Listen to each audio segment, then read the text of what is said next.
বিশ্বনবী মেরাজে গেলেন, মেরাজ থেকে ফিরে আসলেন। বিশ্বনবী বর্ণনা করলেন, আমি বাইতুল মাকদাস দেখেছি মাঝরাতে, লক্ষাধিক নবীকে নিয়ে নামাজের ইমামতি করেছি, 7 আকাশ দেখেছি, আল্লাহর আরশ দেখেছি, আল্লাহর সাথে কথা বলেছি, আবার ফজরের আগেই মক্কায় ফিরে এসেছি। সবাইকে খাইছে গেছে, মুহাম্মদের মাথার তার ছিঁড়ে গেছে, নাউজুবিল্লাহ পড়ে।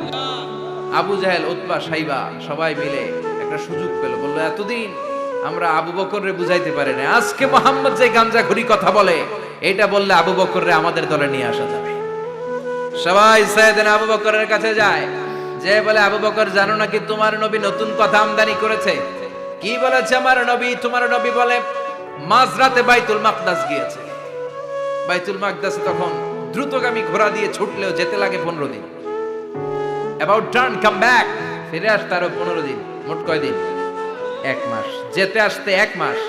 তোমার নবী মাঝরাতে নাকি বাইতুল মুকাদ্দাসে ইমামতি করছে, 7 আকাশ ঘুরেছে, আল্লাহর আরশ দেখেছে, আল্লাহর সাথে কথা বলেছে, আবার ভোর হওয়ার আগে নাকি মক্কার জমিনে ফিরে এসেছে। আবু বকর বললেন, আসলেই কি আমার নবী এই কথা কইছে? সবাই এক বাক্যে বলে, হ্যাঁ, তোমার নবী মুহাম্মদ এই কথা বলেছে। আবু বকর দ্ব্যর্থহীন কণ্ঠে ঘোষণা করে দিলেন, আমার নবী যদি এই কথা বলে থাকে, আমার নবী সত্য বলেছে,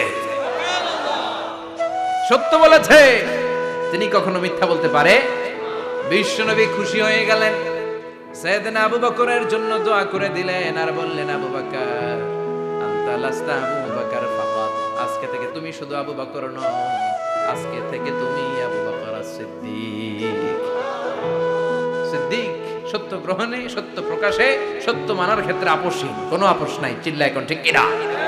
সে আল্লাহ বললেন, ওয়াযকুর ফিল কিতাবি ইব্রাহিম ইন্নাহু কানা সিদ্দিকান নাবিয়্যা।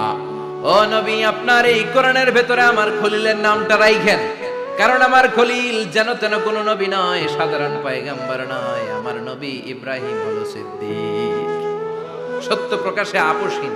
এজন্য আল্লাহ খুশি হয়ে ওনার একটা টাইটেল দিলেন, টাইটেলটা হলো খলিল।